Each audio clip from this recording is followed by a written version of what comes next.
Dallas is the city where 3 years ago Vice President and Mrs. Johnson were spat upon and cursed by a seething crowd in the lobby of one of our hotels.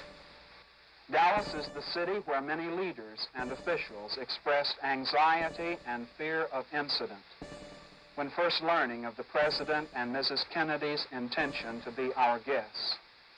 Dallas is the city where on the day of the President and First Lady's arrival, the Dallas Morning News ran a full-page ad with the mocking caption, "Welcome, Mr. President." The ad contained a number of questions which were themselves accusations of President Kennedy, implying his cooperation with the U.S. Communist Party, his bloodily extermination of anti-communist allies, and his scrapping of the Monroe Doctrine in favor of the spirit of Moscow. In the name of God, what kind of city have we become?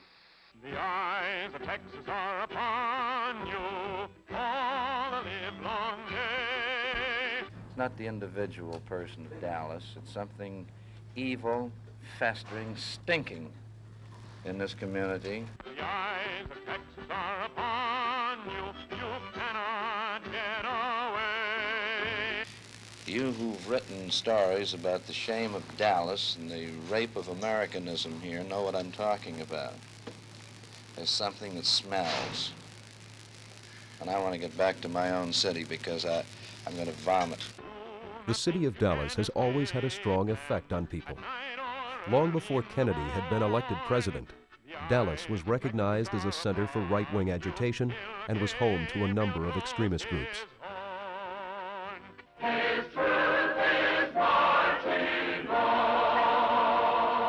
And now, speaking for Christ and against communism, here is Billy James Hargis. I lived as a boy in East Texas. We had an animal, a vulture that we called the buzzard. And in the summertime when we had drought and there was no rain and the cattle or the livestock were dying in want of water, these buzzards would wait around, waiting until the situation killed the cattle, and then they'd soar down and devour the carcass. This is the way I see communism. They're not going to try to overthrow this government until we're bankrupt, until we have recession and depression, until our money's gone with our welfare state programs, our socialistic legislation, all these federal aid programs, and all this foreign aid commitments, and our commitments to the United Nations, and these international commitments, all of which are not stopping communism, but are certainly bankrupting the United States.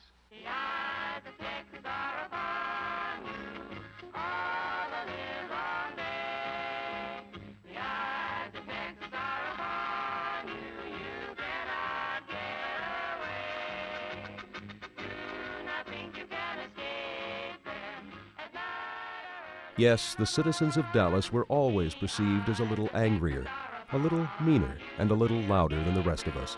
And they seemed to like that reputation. It is my pleasure and privilege, General Walker, to present to you at this time this certificate endowing you with all of the emoluments and the privileges of honorary citizenship in this great city of Dallas. Some years now, and in order to make him feel completely at home and to re-indoctrinate him into the habits of living here in Texas, a strictly hill country hat to General Walker.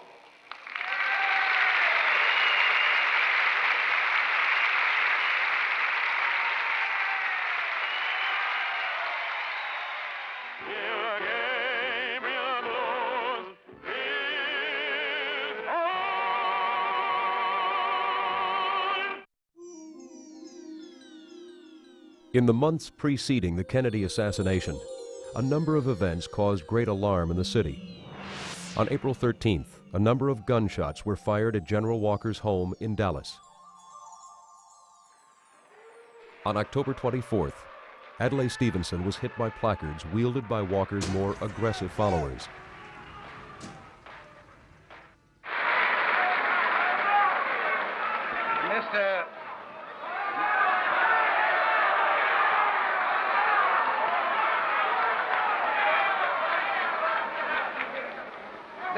Shall we get on with the business of the meeting?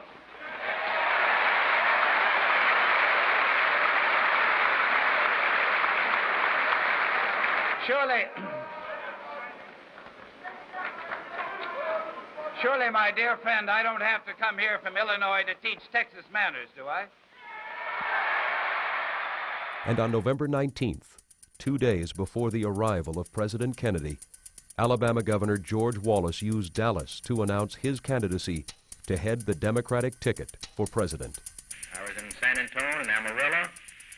In fact, I have many friends from this great state. And in the struggle in which we are engaged now, involving the matter of constitutional government, I feel that there will be no stronger ally than that of the great state of Texas come next year, November 1964. The atmosphere in Dallas on the eve of Kennedy's visit was tense, taut, and violent.